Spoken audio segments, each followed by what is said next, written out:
PMA ഗഫൂറിൻ്റെ വരൂ ഈ ചിറകിലൊളിക്കൂ എന്ന ഈ പുസ്തകത്തിൽ പാവക്കുട്ടിക്ക് സങ്കടാവും എന്ന ഒരു അധ്യായമുണ്ട്. അതിൽ ഒരു ചെറിയ സംഭവം പറഞ്ഞുകൊണ്ടാണ് ഗഫൂർ തുടങ്ങുന്നത്. അഥവാ ഒരു കുട്ടിയുണ്ടായിരുന്നു, മിന്നുമോൾ എന്നാണ് കുട്ടിയുടെ പേര്. മിന്നുമോൾക്ക് ഒരു ചെറിയ പാവക്കുട്ടിയുണ്ട്. എപ്പോഴും മിന്നുമോൾ ആ പാവക്കുട്ടിയുടെ കൂടെയാണ്. അതിനെ കുളിപ്പിച്ച്, അതിന് പൗഡർ ഇട്ട്, അതിന് വസ്ത്രം അണിയിച്ച്, അതിനെ കളിപ്പിച്ച്, അതിന് ഭക്ഷണം കൊടുത്ത്, ഇങ്ങനെ നമ്മുടെ വീട്ടിലൊക്കെ കുട്ടികൾ ഉണ്ടാവുമല്ലോ, അപ്പം അതുപോലെ ഇങ്ങനെ എപ്പോഴും ആ പാവക്കുട്ടിയുടെ കൂടെ തന്നെയാണ് അവൾ ഉണ്ടാവുക. ഒരു ദിവസം ഉമ്മ എന്തോ കാര്യത്തിന് മിന്നുമോളെ വിളിക്കുന്നുണ്ട്. പക്ഷെ മിന്നുമോള് ഈ പാവക്കുട്ടിയെ കുളിപ്പിച്ച് ഒരുക്കുന്ന തിരക്കിലാണ്. അപ്പം അതുകൊണ്ട് ഉമ്മ വിളിച്ചപ്പം കേട്ടില്ല, അത് അറിഞ്ഞില്ല. പെട്ടെന്ന് ഉമ്മ വന്നിട്ട് വല്ലാണ്ട് അങ്ങോട്ട് ഷൗട്ട് ചെയ്യാണ്. പറഞ്ഞേ കേൾക്കൂല, അതാണ് ഇതാണ് നമ്മൾ സാധാരണ ഉമ്മമാർ വരുന്ന പോലെ തന്നെ. അപ്പോൾ പെട്ടെന്ന് മിന്നുമോള് വല്ലാണ്ട് സങ്കടപ്പെട്ടിട്ട് അവിടുന്ന് ഓടിപ്പോവാണ്. പാവക്കുട്ടിയും കൊണ്ടിട്ട് ഓടിപ്പോയി. കുറച്ച് കഴിഞ്ഞപ്പോൾ മിന്നുമോൾ തിരിച്ചു വന്ന്, അപ്പോൾ കയ്യിൽ പാവക്കുട്ടിയില്ല. അപ്പോൾ ഉമ്മ ചോദിച്ചു, ഈ എവിടെ പോയിരുന്നു, എടൻ്റെ പാവക്കുട്ടി? അപ്പോൾ മിന്നുമോൾ ഇങ്ങനെ തലതാഴത്തിന് സങ്കടത്തോടെ പറയണം, ഉമ്മ എന്നെ വഴക്ക് പറയുമ്പോൾ പാവക്കുട്ടി ഇത് കേൾക്കൂലേ, ഇപ്പോൾ പാവക്കുട്ടിക്ക് സങ്കടാവൂലേ, അതുകൊണ്ട് ഞാൻ പാവക്കുട്ടിനെ കൊണ്ടുപോയിട്ട് ഉറക്കി കിടത്തിയിട്ടുണ്ട്, ഇനി ഉമ്മ എന്നെ വഴക്ക് പറഞ്ഞോളൂ. എന്തൊരു നിഷ്കളങ്കത അല്ലേ ആ കുട്ടിയുടെ. ഇങ്ങനെ ഒരു കുഞ്ഞാണ് മുതിർന്നപ്പോൾ നമ്മളിൽ നിന്ന് ഇറങ്ങിപ്പോയത് അല്ലേ. ആ കുഞ്ഞിൻ്റെ നിഷ്കളങ്കതയിലേക്ക് വീണ്ടും ഒന്ന് ചുവടുവെക്കാനുള്ള വിരൽത്തുമ്പാണ് ശരിയായ ആത്മീയത. നമ്മുടെ മനസ്സ് അത്രയും ലോലമാവണം. താഴ്ന്ന് ഇറങ്ങി, ഒരുപാട് താഴേക്ക് ഇറങ്ങി പോകേണ്ടതുണ്ട് നമ്മുടെ മനസ്സ്. ഇപ്പം നമ്മൾ കുറച്ച് മുതിർന്നു പോയി. എന്തൊക്കെയോ ചില സംഘർഷങ്ങളും എന്തൊക്കെയോ നമ്മൾ അങ്ങനെ പലതുണ്ട്. ആരുടെയൊക്കെയുള്ള പകയും വിദ്വേഷവും കുശുമ്പും കുന്നായ്മയും ഇങ്ങനെ പലതും ഉണ്ടാവും. പിന്നെ കുറേ ആവശ്യമില്ലാത്ത ആഗ്രഹങ്ങളും മോഹങ്ങളും അങ്ങനെയൊക്കെ കൂടെ നമ്മുടെ മനസ്സ് വല്ലാത്തൊരവസ്ഥയിലാണ്. അവിടെ നിന്നൊക്കെ നമ്മൾ താഴ്ന്ന് ഇറങ്ങി ഒരു കുഞ്ഞിൻ്റെ മനസ്സിലേക്ക് ഇറങ്ങി പോകേണ്ടതുണ്ട്. പുസ്തകത്തിൽ സി യു ബാലകൃഷ്ണൻ്റെ ഒരു കഥ കൂടെ അനുസ്മരിക്കുകയാണ്. അതിൽ അതൊരു കുട്ടിയുടെ കഥ പറയുകയാണ്. കുട്ടി സ്കൂളിൽ പോവാണ്. ഇപ്പോൾ സ്കൂളിലേക്ക് പോകുമ്പോൾ കുട്ടിയുടെ കയ്യിൽ ചോറ്റുപാത്രമുണ്ട്. അന്ന് ഉച്ചക്കുള്ള ഭക്ഷണത്തിൻ്റെ പാത്രമുണ്ട്. വഴിയിലൊരു കള്ളന് കുട്ടിയെ കാണുകയാണ്. ആ കുട്ടിയുടെ കയ്യിൽ നിന്ന് ആ ചോറ്റുപാത്രം പിടിച്ചു വാങ്ങിയിട്ട് ആ കള്ളന് ആ ചോറ്റുപാത്രത്തിലുള്ള ചോറ് മുഴുവൻ തിന്നു. ഒരു മണി ബാക്കി വെക്കാതെ മുഴുവൻ തിന്നു കളഞ്ഞു. എന്നിട്ട് ആ പാത്രം അടച്ചിട്ട് കുട്ടി കൊണ്ട് കൊടുത്തു. കുട്ടി എത്രയും സമയം ആൾ നോക്കി നിൽക്കുകയാണ്. ഇയാൾ ഈ ചോറ് നിന്ന് നോക്കി ഇങ്ങനെ നിൽക്കുകയാണ്.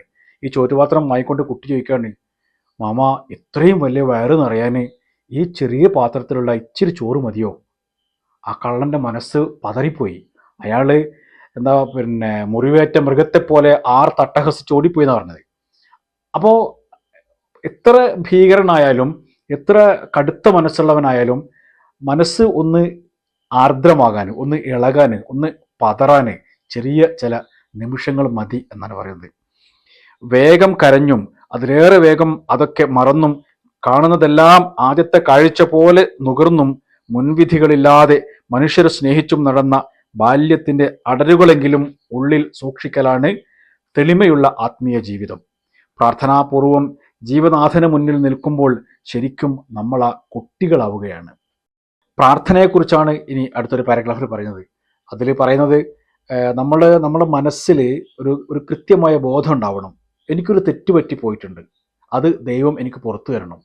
ആ ഒരു പശ്ചാത്താപ ബോധം, പറ്റിപ്പോയ തെറ്റാണ് എന്ന് നമ്മുടെ മനസ്സിൽ ഒരു ഒരു ഒരു ഉറപ്പുണ്ടാവണം. അത് നമ്മൾ ദൈവത്തോടാണെങ്കിലും മനുഷ്യരോടാണെങ്കിലും ഒക്കെ അങ്ങനെ തന്നെയാണ് കേട്ടോ. നമ്മൾ മനുഷ്യരോട് ഒരു തെറ്റ് സംഭവിച്ചു, ഒരു അബദ്ധം പറ്റിപ്പോയി, അത് അയാളോട് ക്ഷമ ചോദിക്കുമ്പോൾ വെറുതെ ഒരു യാന്ത്രികമായിട്ട് സാറില്ലട്ടോ എന്ന് പറയുന്നതിന് പകരം പറ്റിപ്പോയിട്ടുണ്ട്, ഞാൻ ചെയ്ത തെറ്റാണ്, അതൊരിക്കലും സംഭവിക്കരുതായിരുന്നു എന്ന ഒരു ഉറച്ച ബോധം മനുഷ്യരോടാണെങ്കിലും നമുക്ക് വേണം. ദൈവത്തോട് എന്തായാലും ഉണ്ടാവണം. അങ്ങനെ ഒരു കൃത്യമായ ആ ഒരു പശ്ചാത്താപ ബോധം, പറ്റിപ്പോയി എന്നുള്ള ഒരു ഖേദം നമ്മുടെ മനസ്സിലുണ്ടാവണം. പിന്നെ നമ്മൾ അങ്ങേയറ്റത്തെ ഒരു പ്രതീക്ഷ വേണം. ദൈവം ഞാൻ ചോദിച്ചാൽ തരും, എനിക്കത് കിട്ടും എന്ന ഒരു ഉറച്ച ബോധത്തോടു കൂടി, പ്രതീക്ഷയോടു കൂടി നമ്മൾ ദൈവത്തിൻ്റെ മുമ്പിൽ കൈ നീട്ടുകയാണ്. അങ്ങനെ നമ്മൾ എല്ലാം പറഞ്ഞു അവസാനം ഇതൊക്കെ കഴിഞ്ഞിട്ട് ആ ഒരു എന്താ പറയുക, ഒരു കവളത്തിൽ ഉമ്മ കൊടുക്കുന്നത് പോലെ ഒരു സുജൂദിനെ കുറിച്ചാണ് പിന്നെ പറയുന്നത്. മുതിർന്നവരാകാനുള്ള നമ്മുടെ പാഴ്ശ്രമങ്ങളെയെല്ലാം വെറുമൊരു സുജൂദ് കൊണ്ട് പടച്ചവൻ ചെറുതാക്കുന്നു. ഇളം കുഞ്ഞായി മുട്ടിലിഴഞ്ഞ് മുഖം അമർത്തി ആ വലിയവനെ വാഴ്ത്തുമ്പോൾ പഴയൊരു കുട്ടിയിലേക്ക് തിരിച്ചു പോകുന്നത് പോലെ നമ്മളെപ്പോഴും ഒരു കുട്ടിയിലേക്ക് തിരിച്ചു പോകാനുള്ള ഒരു മനസ്സാണ് നമ്മുടെ ഉള്ളിലുണ്ടാവേണ്ടത്. അത് നമ്മളെ മനുഷ്യൻ്റെ ഒരു കാലചക്രം നോക്കിയല്ലേ, ചെറിയ കുട്ടിയാണ് ആദ്യം, അങ്ങനെ ശൈശവം, ബാല്യം, കൗമാരം, ഇങ്ങനെ കഴിഞ്ഞ് യൗവനം കഴിഞ്ഞ് വാർദ്ധക്യത്തിലെത്തുന്നതോടുകൂടി നമ്മൾ തിരിച്ചു പോകും സ്വാഭാവികമായിട്ടും. കുറച്ച് പ്രായം ആയി കഴിയുമ്പോൾ നമ്മളിങ്ങനെ കുട്ടികളുടെ ഒരവസ്ഥയിലേക്ക് ഇങ്ങനെ പോവാണ്. ഒരു മനുഷ്യൻ്റെ ജീവചക്രം അങ്ങനെ. ഇനി വാർദ്ധക്യത്തിലേക്ക് എത്തണമെന്നില്ല, വേറൊരു സംഗതി ഗഫൂർ പറയുന്നുണ്ട്. അതായത് രോഗികളായി കഴിഞ്ഞാൽ നമുക്കൊരു ഒരു ഒരു ഒരു വലിയൊരു രോഗം വന്നു, മാറാ രോഗം വന്ന്, അങ്ങനെ രോഗം വരുമ്പോൾ നമ്മൾ കുട്ടികളാവും, നമ്മൾ മനസ്സൊക്കെ ഒരു ഒരു ഒരു എന്താ പറയുക, ഒന്ന് ലളിതമാവും, ആ അഹങ്കാരം കൊണ്ട് പോവും, നമ്മൾ വെച്ചാൽ നമ്മൾ മരിക്കുകയാണ്, നമ്മൾ തീർന്നു പോകുന്നൊക്കെ തോന്നൽ വന്നു കഴിഞ്ഞാൽ.